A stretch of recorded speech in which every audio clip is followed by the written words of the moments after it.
ये कहानी है एक बहुत ही कामयाब लॉयर लियू के बारे में। उसके लिए केस जीतना और पैसे कमाना ही सबसे जरूरी चीज है। उसे फीलिंग्स, इंसाफ या फिर सही गलत से कोई फर्क नहीं पड़ता। बंदी को बस जीतना है। एक दिन गाड़ी चलाते वक्त लियू की गाड़ी का बहुत गंदा एक्सीडेंट हो गया। जब उसने आंखें खोली तो वो असल दुनिया में नहीं थी। उसकी आत्मा किसी और ही दुनिया में पहुंच गई थी। वहाँ उसे एक हिला देने वाली बात पता चली। दरअसल गलती से उसकी मौत हो गई थी। किस्मत के हिसाब से उसका टाइम अभी खत्म नहीं हुआ। इस गलती की वजह से आत्माओं की दुनिया के सिस्टम ने यह फैसला लिया कि लियू वहाँ रह नहीं सकती। इसकी बजाय उसे धरती पर ही किसी और इंसान के शरीर में भेज दिया जाएगा। ये सुनकर लियू बिल्कुल हैरान रह गई। अब कहानी वक्त में थोड़ा पीछे गई। अभी के लिए लियू का एक्सीडेंट नहीं हुआ है। हम उसे अभी लॉयर के रूप में ही देखते हैं। एक स्कूल की लड़की और उसकी माँ उसके सामने बैठी थी। लड़की के साथ उसके क्लासमेट ने जबरदस्ती की थी। वो लोग उस लड़के के खिलाफ केस करना चाहते हैं, लेकिन लियू उस लड़के की लॉयर है। वो चाहती थी कि उसका क्लाइंट जीत जाए। उसे सच जानने में कि लड़की के साथ कुछ हुआ कि नहीं हुआ कोई इंटरेस्ट नहीं था। लियू बिना किसी दबाव के बोली कि तुम ये केस कभी नहीं जीत पाओगे। प्रूफ ज्यादा है नहीं तुम्हारे पास। अगर केस किया तो बदनामी होगी वो अलग। कोई लड़का मुंह नहीं लगाएगा तेरी लड़की को। और फिर अगर मेरे क्लाइंट ने तुम्हारे ऊपर मानहानि का दावा कर दिया तो तुम्हारे पास लड़ने को पैसे भी नहीं है। लड़की और उसकी माँ डर गई। उनके पास वैसे भी केस लड़ने को ज्यादा पैसे नहीं थे। वो ऑफिस छोड़कर चले गए और इंसाफ के लिए लड़ने का इरादा ही छोड़ दिया। लियू को पता है कि लड़का गलत है, फिर भी उसने उसे बचाया। उसके पास न दया है न प्यार, उसे बस पैसे कमाने हैं। उसकी कलीग ने उसे समझाने की कोशिश की कि तुमने गलत किया। तुम्हें पता था, उसके बावजूद तुमने लड़की को चोट पहुंचाई। तुम्हें उसका साथ नहीं देना चाहिए था। लियू ने कुछ नहीं बोला, बस बिना जवाब दिए चली गई। अपनी आगे की पढ़ाई के लिए जर्मनी जाने से पहले वो अपनी माँ की कब्र पर गई। उसने धीरे से कहा कि मैं जर्मनी पढ़ने जा रही हूँ, मैं आपको बहुत मिस करती हूँ, मेरे साथ रहना। उसकी बातों से समझ आया कि उसका अपने बाप से कुछ लेना देना नहीं है। उसके पिता ने कभी उसे अपनाया नहीं और कभी ज्यादा साथ भी नहीं दिया। कब्र से वापस आते वक्त ही उसकी गाड़ी का वो गंदा एक्सीडेंट हुआ। अगले ही पल वो एक बहुत अजीब से हॉल में खड़ी थी, जहाँ बहुत सारे काउंटर्स लगे थे। कई आत्माएं लाइन में खड़ी थी। लियू को एक बार को तो समझ नहीं आया कि ये कौन सी जगह है। उसने एक काउंटर पर बैठी लड़की से पूछा कि मैम ये कौन सा प्लेस है। लड़की ने जवाब दिया कि ये किस्मत का काउंटर है, लोग मरने के बाद यहाँ पर आते हैं। लियू यकीन नहीं कर पाती, लेकिन सच यही था कि वो मर चुकी है। ये उसका शरीर नहीं, उसकी आत्मा है। थोड़ी देर बाद उसे वहाँ के डायरेक्टर के पास ले जाया गया। डायरेक्टर ने कहा कि सॉरी मैम, एक गलती हो गई है। आपकी मौत का टाइम नहीं हुआ था अभी। हमें एक दूसरी औरत को लाना था, उसका नाम भी लियू था और लोकेशन भी काफी आसपास थी, तो हमसे थोड़ी गलती हो गई, लेकिन हमें इसे जल्दी से जल्दी ठीक करना पड़ेगा। फिर उन्होंने कहा कि आज रात हम तुम्हें एक दूसरी औरत के शरीर में भेज देंगे। तुम्हारी यादें रहेंगी लेकिन चेहरा उसका होगा। आज उसका एक्सीडेंट होगा, जब उसकी आत्मा निकलेगी तो तुम उसकी जगह ले लेना। लियू ज्यादा कुछ समझ नहीं पा रही थी तो क्या ही बहस करती। अगली सुबह वो एक नई जिंदगी में आंख खोलती है। वो एक बिस्तर पर एक आदमी के साथ लेटी हुई थी। वो उसका नया पति है। उसे समझ आया कि अब उसके 2 बच्चे भी हैं जो उससे बहुत प्यार करते हैं। घर देखकर उसे पता चला कि ये औरत फुल टाइम हाउसवाइफ है, नौकरी वगैरह कुछ नहीं करती। वो अपने बेटे को स्कूल छोड़ने के बाद अपनी पुरानी लॉ फर्म में गई, लेकिन कोई उसे पहचान नहीं पाया। उसकी कलीग भी उसे अनजानी तरह से देख रही थी। लियू समझ गई कि बात करने का कोई फायदा नहीं है। गुस्से में वो और ज्यादा फंसा हुआ महसूस करने लगी। लियू ने सोचा कि मैं ये जिंदगी नहीं चाहती। वो एक चलती गाड़ी के सामने खड़ी हो गई, लेकिन ड्राइवर ने उसे देखकर गाड़ी मोड़ दी। वो वहीं खड़ी रही, कंफ्यूज्ड और परेशान। जब वो वॉशरूम गई तो अचानक से आत्माओं की दुनिया का डायरेक्टर फिर से सामने आ गया। उसने कहा कि तुम्हें ये जिंदगी जीनी पड़ेगी, कोशिश करो एंजॉय करने की, वरना अच्छा नहीं होगा तुम्हारे साथ। लियो ने गुस्से में कहा कि तुमने मुझे एक ऐसी औरत के शरीर में भेज दिया जो काम नहीं करती। मेरी जिंदगी ही काम था। डायरेक्टर ने शांत होकर कहा कि क्या तुम्हें लगता है घर संभालना काम नहीं है? दुनिया का सबसे मुश्किल काम है एक परिवार को संभालना। तुम्हें 7 के 7 दिन काम करना पड़ेगा। डायरेक्टर से बात होने के बाद लियू को ना चाहते हुए भी इस जिंदगी को अपनाना पड़ा। वो ग्रोसरी स्टोर गई परिवार के लिए खाना खरीदने। उसने बहुत सारी चीजें उठाई जो उसे लगा कि जरूरी है। जब उसने काउंटर पर बिल देखा और बैंक बैलेंस चेक किया तो पैसे कम थे। उस पल में उसे समझ आया कि ये परिवार अमीर भी नहीं है। साला गरीबों की दुनिया में फेंक दिया मुझे। अब उसे सोच समझकर खर्चा करना होगा। तभी फोन आया। उसका बेटा बस स्टॉप पर वेट कर रहा था। वो जल्दी से उसे लेने गई। बेटे ने एक अजीब नजर से उसे देखा। उसे महसूस होता है कि सामने वाली उसकी माँ नहीं है। लियू अब उसका डाउट समझ गई। वो बैठी और सच बताया। आत्माओं की दुनिया, वो गलती और शरीर बदलने की बात सब कुछ बता दिया उसने, लेकिन थोड़ा बहुत झूठ भी बोल दिया। कहा कि 7 दिन बाद तुम्हारी असली माँ वापस आ जाएगी। क्योंकि वो बच्चे का दिल नहीं तोड़ना चाहती थी। बेटा चुपचाप सुनता रहा और कहा कि ठीक है, मैं ये बात किसी को नहीं बताऊंगा। फिर बेटा उसे बताने लगा कि घर में किसको क्या पसंद है और क्या नापसंद। धीरे धीरे दोनों के बीच में एक प्यारी सी दोस्ती शुरू हो गई। रात को लियो ने सबके लिए खाना बनाया, पूरी कोशिश की, लेकिन जब परिवार ने खाया तो पति और बड़ी बेटी ने कहा कि टेस्ट बिल्कुल भी अच्छा नहीं है। लियो गुस्से में चिल्ला पड़ी कि बिना बकवास किए खाओ चुपचाप। सब चुप हो गए और बिना चूं भी किए खाना खाया।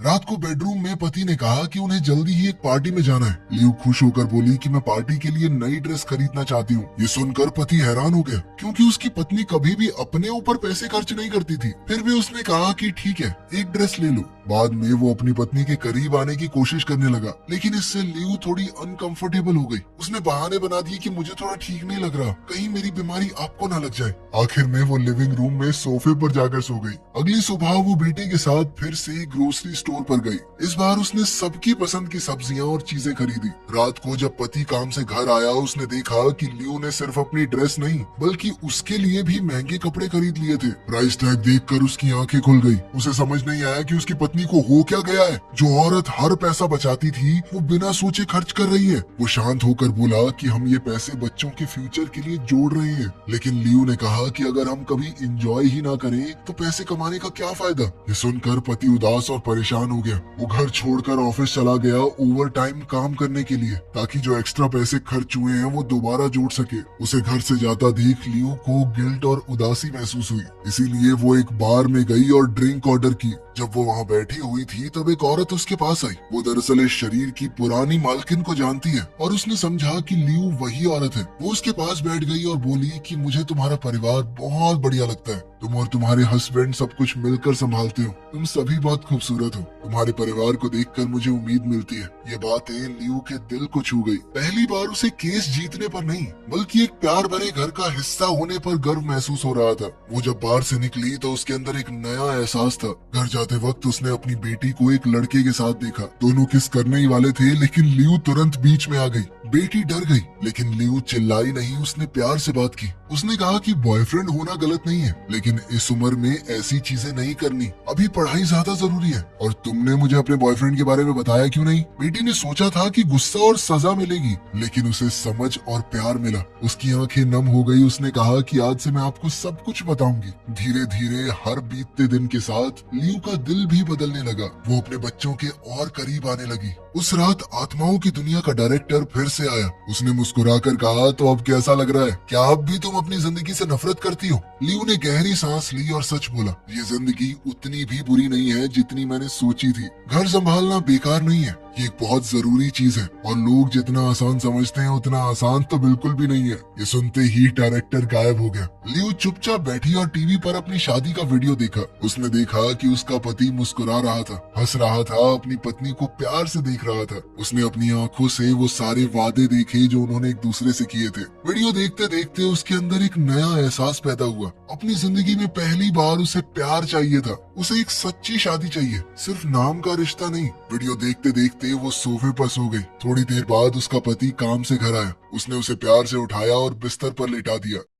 अगली सुबह लियो ने आंखें खोली तो देखा कि उसके पास एक नई सुंदर ड्रेस रखी हुई है। उसका पति उसके लिए खास खरीद कर लाया था। जब उसने ड्रेस पहनी और मिरर में देखा तो वो मुस्कुरा दी। इसीलिए नहीं कि वो सुंदर लग रही थी, बल्कि इसलिए क्योंकि किसी ने उसकी परवाह की। शाम को वो अपने हस्बैंड के साथ पार्टी में गई। वहाँ उसे एक सच पता चला जो उसे पहले नहीं पता था। उसका पति बहुत ईमानदार आदमी है। वो चाहे तो 2 नंबर के पैसे कमा सकता है, लेकिन उसने किसी भी इलीगल काम का हिस्सा बनने से मना कर दिया। इसी ईमानदारी की वजह से उसे कभी प्रमोशन नहीं मिला। उसका बॉस चाहता था कि वो करप्शन में मदद करे, लेकिन उसका पति हमेशा मना करता रहा। ये सुनकर लियो को उस पर गर्व हुआ। उसने उसे हिम्मत दी और कहा कि अगर कुछ गलत है तो बोलो, अपना सच बोलो, कभी भी चुप मत रहना। वो उसे उसके बॉस और कलीग्स के सामने ले गई, लेकिन बॉस ने ढंग से बात नहीं की। सबके सामने उसने लियो की बेइज्जती की। अपनी पत्नी को बेइज्जत होता देखकर उसका पति शांत नहीं रह पाया। सालों का दबा हुआ गुस्सा और दर्द बाहर आ गया। उसने जोर जोर से साफ शब्दों में सबके सामने बोल दिया,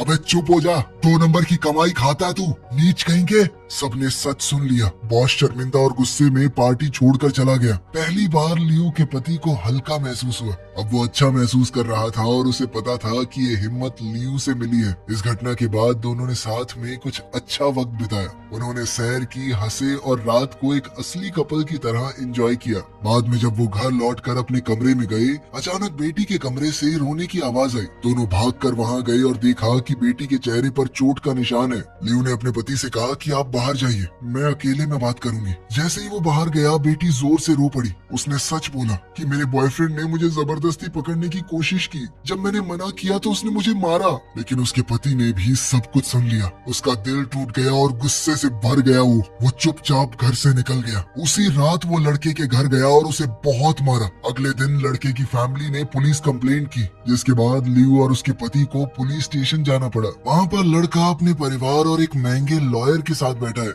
ये बिल्कुल वही सिचुएशन है जो लियू ने अपनी पिछली जिंदगी में बनाई थी, जहाँ वो गलत लोगों को बचाती थी और सीधे लोगों को डराती थी। अचानक उसके दिमाग में ये सारी चीजें घूमने लगी। उसकी सभी पुरानी गलतियाँ, पैसों की नाजायज भूख। वो वॉशरूम में गई और पूरी तरह टूट गई। आंसू उसके चेहरे पर गिरने लगे। उसे समझ आया कि उसने कितना दर्द दिया है दूसरों को। लेकिन इस बार वो सिचुएशन से भागेगी नहीं। वो वापस आई और सीधी खड़ी हो गई। अब वो पहले की तरह कोई पत्थर दिल लॉयर नहीं है, बल्कि एक माँ और एक औरत है जिसे अब इंसाफ चाहिए। उसने हिम्मत और समझ के साथ बात की। उसने लड़के के परिवार के सारे झूठ खोल दिए और उन्हें उसी तरह से डराया जैसे वो पहले सीधे लोगों को डराती थी। कम से कम अब उसकी ये स्किल सही काम के लिए इस्तेमाल हो रही थी। डर कर लड़के की फैमिली ने कंप्लेन वापस ले ली। लड़के ने लियू और उसकी फैमिली से माफी मांगी। जब वो घर पहुंचे, बेटी अभी भी उदास थी। उसने कहा कि मैं कभी किसी लड़के पर भरोसा नहीं कर पाऊंगी। लियू उसके पास बैठी और प्यार से कहा,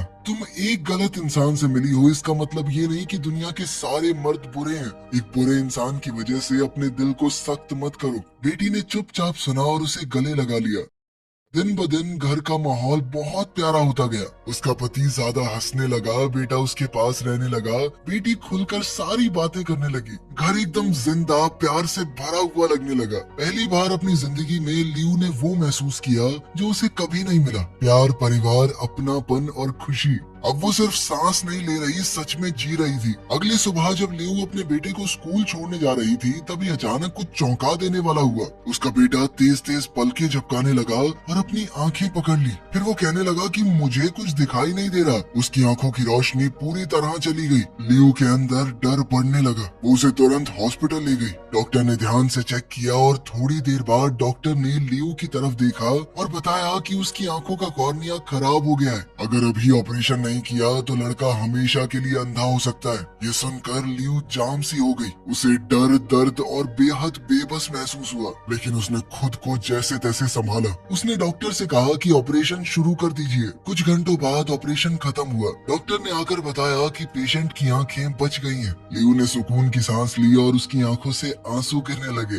दुख के नहीं, ये सुकून के आंसू थे। अगले दिन जब वो हॉस्पिटल में बेटे से मिलने जा रही थी, अचानक उसके सामने डायरेक्टर आ गया। उसका चेहरा शांत लेकिन सीरियस था। वो धीरे से बोला कि तुम्हारे 7 दिन खत्म हो गए, अब वक्त आ गया है, तुम्हें मेरे साथ चलना होगा। लियू का चेहरा सफेद पड़ गया। उसने हॉस्पिटल बिल्डिंग की तरफ देखा और धीरे से कहा, प्लीज मुझे उन्हें एक बार और देखने दो, बस एक बार। डायरेक्टर ने धीरे से हाँ में सर हिलाया। वो अंदर गई, सबसे पहले बेटी से मिली। बेटी ने उसे जोर से गले लगाया। लियू का दिल टूट गया क्योंकि वो जानती थी कि ये पल वापस नहीं आएगा। फिर वो बेटे के कमरे में गई। बेटे ने मुस्कुराकर कहा कि माँ मुझे दिखाई दे रहा है। उसकी ये खुशी लियू को और चुभी क्योंकि उसे अब जाना पड़ रहा है। आखिर में वो अपने पति से मिली। दोनों चुपचाप एक दूसरे को देखते रहे। बिना एक भी शब्द कहे उन्होंने बहुत कुछ महसूस किया। इसके बाद भरे दिल के साथ वो हॉस्पिटल से बाहर आ गई। डायरेक्टर कार के पास इंतजार कर रहा था। वो कार में बैठी और दोनों उस जगह की तरफ चल दिए जहाँ पहला एक्सीडेंट हुआ था,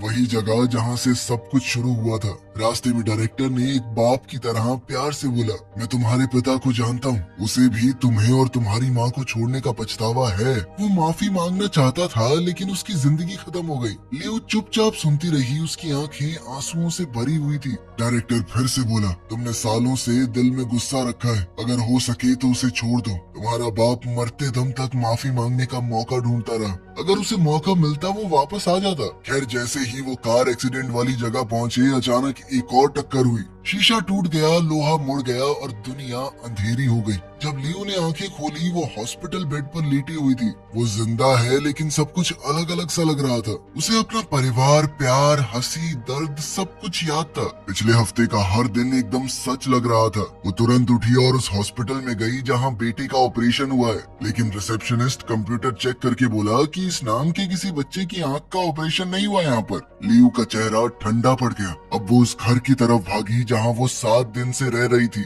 लेकिन वहाँ अब कोई दूसरा परिवार रहता है। नई आवाजें, नए चेहरे। उस जिंदगी का कोई नामो निशान नहीं है जो उसे याद थी। उसने पड़ोसियों से बात की, उम्मीद में कि शायद कोई तो उसे पहचान ले, या तो उसके बच्चों का या उसके परिवार का जिक्र करे। लेकिन हर पड़ोसी ने एक ही बात बोली, हम नहीं जानते तुम कौन हो, ऐसी कोई फैमिली यहाँ नहीं रहती, हमने तो तुम्हें पहली बार देखा है। धीरे धीरे ये सच उसके दिल में बैठ गया। वो 7 दिन, वो परिवार, वो प्यार, ये सब कुछ इस दुनिया में नहीं हुआ। वो शायद सिर्फ एक सपना था, या जब वो कोमा में थी तो उसे वहम हुआ है। लेकिन चाहे वो चीजें असली नहीं थी, पर उन्होंने उसे हमेशा के लिए बदल दिया। उस पल में लियो समझ गई कि उसे आगे कैसे जीना है। अब वो पहले की तरह एक पत्थर दिल लॉयर नहीं रहेगी। कुछ दिनों बाद वो अपने लॉ ऑफिस में वापस गई। वो अपने कलीग से मिली और मजबूत आवाज में कहा, क्या तुम्हें पिछले हफ्ते का वो केस याद है? वो लड़का जिसे हमने डिफेंड किया था। मैं चाहती हूँ उस केस को दोबारा खोला जाए। मेरे पास सबूत है कि लड़की सच बोल रही थी। इस बार हम उस लड़की और उसकी माँ के लिए लड़ेंगे। उसका कलीग ये सुनकर हैरान हो गया, क्योंकि ये वो लियो नहीं है जिसे सब जानते थे। ये तो कोई अलग ही औरत है भाई। लियो अब इंसाफ का मतलब समझ गई थी। सिर्फ जीतना जरूरी नहीं था उसके लिए। ठीक होने के बाद लियो ने फैसला किया कि वो अपनी बहन और छोटी भतीजी के साथ रहेगी। अब उसे पता था कि परिवार कितना जरूरी है। वो रोज के काम में मदद करती, भतीजी के साथ खेलती और बहन के साथ वक्त बिताती। उसे ऐसा सुकून महसूस हुआ जो उसे पहले कभी महसूस नहीं हुआ था। एक शाम वो अपनी पुरानी फैमिली फोटो एल्बम देख रही थी। वो एक फोटो पर रुक गई जहाँ उसके माँ बाप साथ खड़े थे। फोटो में उसके पिता बिल्कुल उस डायरेक्टर जैसे लग रहे थे जो उसे सपने में मिला था। उस पल सब कुछ साफ हो गया। उसके पिता की आत्मा उससे मिलने आई थी। वो उसे रास्ता दिखाने आई थी, उसे बचाने आई थी और साथ ही माफी मांगने भी। उसकी भतीजी पास आई और पूछा कि ये आपके मम्मी पापा हैं? लियो ने धीरे से हाँ में जवाब दिया। भतीजी ने दोबारा पूछा कि अब वो कहाँ पर हैं? इस पर लियो ने बिना किसी गुस्से के सिर्फ प्यार के साथ मुस्कुराकर जवाब दिया कि जहाँ भी हैं मुझे पता है वो मेरे साथ ही हैं और खुश हैं। पहली बार अपनी जिंदगी से उसे कोई शिकायत नहीं थी। जर्मनी जाने से पहले अपनी पढ़ाई कंटिन्यू करने के लिए वो अपनी माँ की कब्र पर गई। वो घुटनों पर बैठी और प्यार से पत्थर साफ किया। फिर हल्की सी मुस्कान के साथ धीरे से कहा, मैं पापा से मिली थी, आपने कभी नहीं बताया वो इतने हैंडसम है। अच्छा मेरी चिंता मत करना, मैं जल्दी वापस आ जाऊंगी और आपकी पसंद की वो वाइन भी लेकर आऊंगी। इसके बाद वो वहाँ फूल रखकर चली गई। जर्मनी जाते हुए प्लेन पर किस्मत ने उसे एक और सरप्राइज दिया। एक आदमी उसके पास आकर बैठ गया जिसे वो तुरंत पहचान गई। ये वही आदमी था जो सपनों की दुनिया में उसका पति बना था, लेकिन इस असल जिंदगी में वो अभी के लिए तो सिर्फ एक अजनबी है। वो उसे देखकर हैरान हुआ और बोला, लियो तुमने मुझे पहचाना नहीं? मैं तुम्हारी क्लास में था, तुमसे 2 लाइन पीछे बैठता था।